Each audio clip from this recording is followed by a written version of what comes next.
friend that recently moved to Blanco. He's actually a pretty accomplished Hollywood actor that doesn't really do that much anymore. He's produced film. He's been all over the world. And he said something the other day that blew me away. He said, Blanco is the most creative town I've ever lived in. There's all kinds of really cool people here. Like my friend Magic over there, Greg Quist. You ever seen the movie Top Gun? You ever saw that? He was a Top Gun instructor for the Navy. I mean, like the guy in the movie, that's him. I mean, just a neat guy. There's all kinds of neat folks. Another really neat fella that I've met, we've become good friends. Eric Burkhart. He was actually it's CIA. What was your title? Casey. Not allowed to talk about it. Yeah, he was a spy. I mean, yeah, he's been all over the world. That's really cool stuff. Yeah, he can't really say the details. But he wrote a book. I read his book. He read my book, and we've become very close friends. He asked me if he could introduce me. So I'm going to ask him. I don't know what he's going to say. It might be some CIA trick. I don't know. But he asked if he can have the honor of introducing me, and I said, sure. Yeah. So this, without much further ado, is my good friend, Eric Burkhart.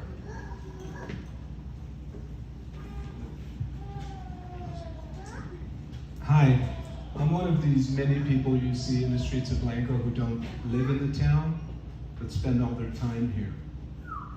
I come to Blanco to go to my favorite restaurant, to go to my pharmacy, and to practice my faith at my church, and also to see my closest friends. One of my dearest friends for years, Retta Martin.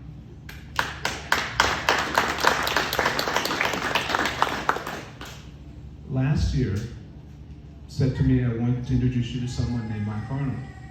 He's been in Africa. I spent most of my career in Africa. I wanted to meet him. And we met. Immediately got along very well. I bought his book, read his book, we became friends. And I found out we have some very mutual friends that are in Africa. And this is important because local small-town politics can get nasty. Things are said. And it's not always pretty. We have mutual friends in religious circles, in diplomatic circles, in intelligence circles, working in embassies. And I've spoken to these people about Mike Arnold. Tremendous integrity. This man has been singularly responsible through his dedication and heart of saving the lives of so many kids. I can't say that about myself. Who else here can, really? A man of intellect, foresight, and heart. On top of that, he's got the right ideas about the future of this town. It's about empowering everyone here. On top of that, he understands that for a town with this tax base and this economic environment, the city administration has got to be fiscally responsible. Everyone here lives on a budget. The city has to do the same thing. Cannot get into projects and push off debt for our children and grandchildren. And we have a city.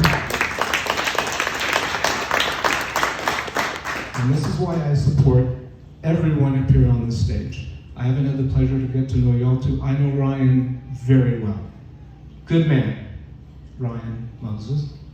But I support this up here. This should be the future of this town. This is reflective of this community. But I wanted to get up here because it is a pleasure for me to be able to introduce Mike Arnold. And you can take it from the CIA guy. Things you might hear, this is a great man with a tremendous reputation, an Africa guy like me who's come home to do good in this community. So without wasting any of your time, help me welcome the next mayor of Blanco, Mike Arnold.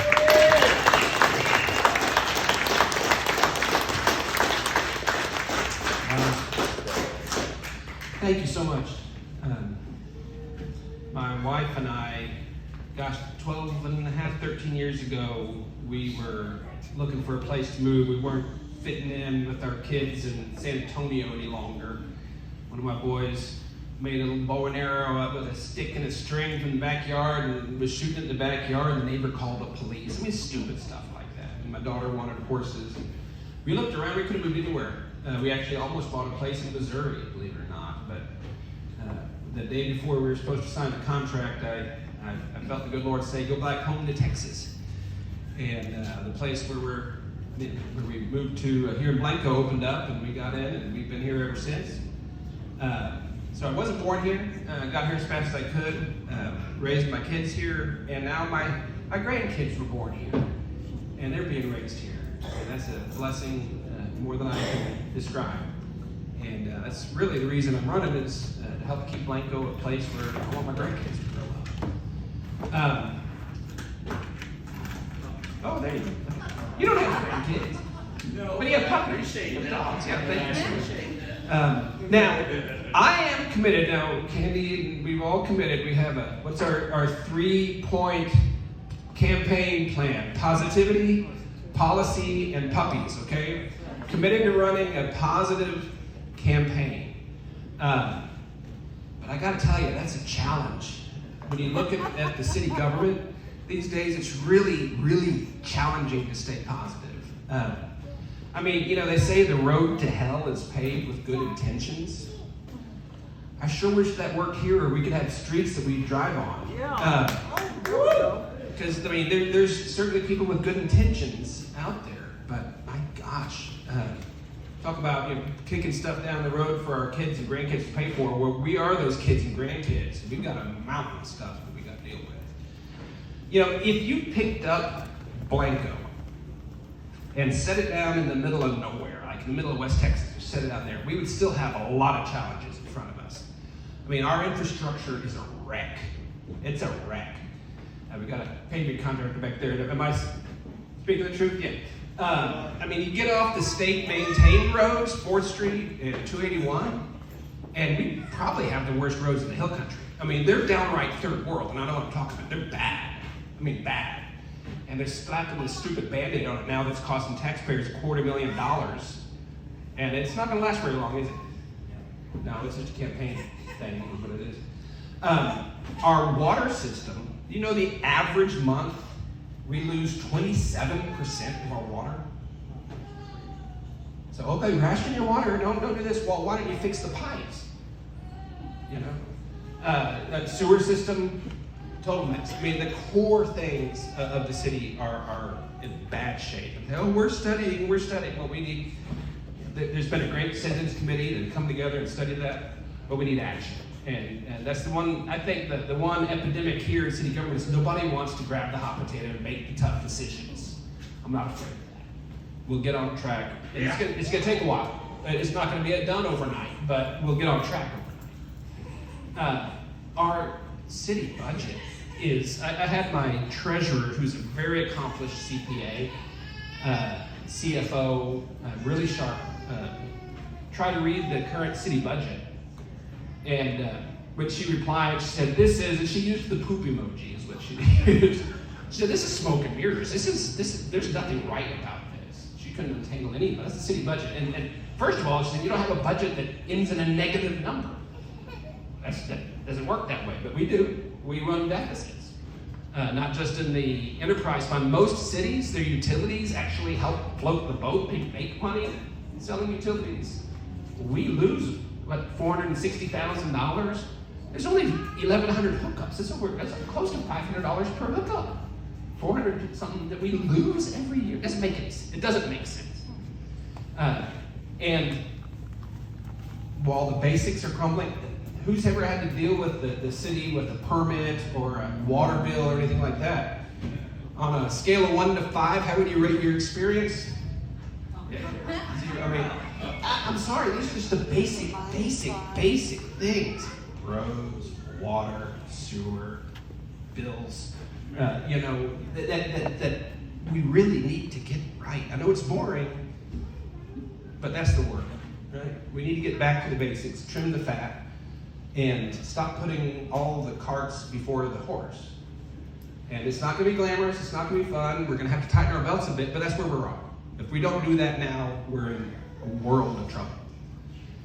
Now, I said, if Blanco was in the middle of nowhere, that would still be a big challenge, but we're not in the middle of nowhere, are we? We are directly on the path of growth from Austin and San Antonio. If I remember correctly, on the square, you're 49 miles from the Alamo and you're 49 miles from the Capitol. Right there. I remember it wasn't that long ago that Spring Branch was a little dirty old gas station that sold minnows. That's all it was. I mean, who remembers that? Yeah. Look at it now. And it's coming this way fast, and we're not going to stop it. Austin, Dripping Springs, the same thing. Between here and Austin, between here and San Antonio, the hill country is littered with towns that have been destroyed forever. Just their character is gone. I remember when Oak Hill, the Y, west of Austin, was a sleepy little town. It's just a smudge of traffic and development on the map now. And it is coming our way very, very, very, very fast.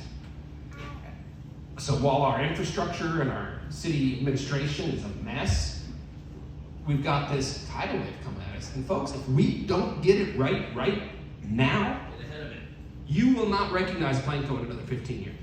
It's gonna be gone. It's gonna be gone. As the city we know and love.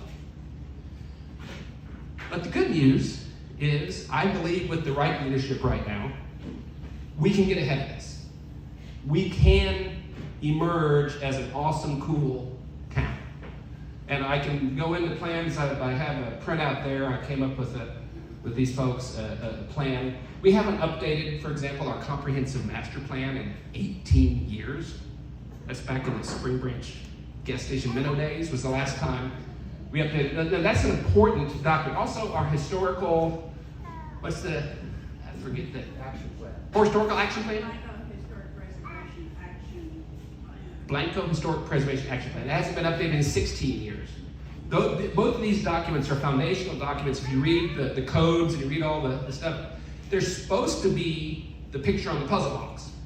They're supposed to be the roadmap that we follow, and everything refers to those, but when they're 18 years old and outdated, you get the mess we have now, where all these folks screaming, oh, developers are going to ruin Blanco.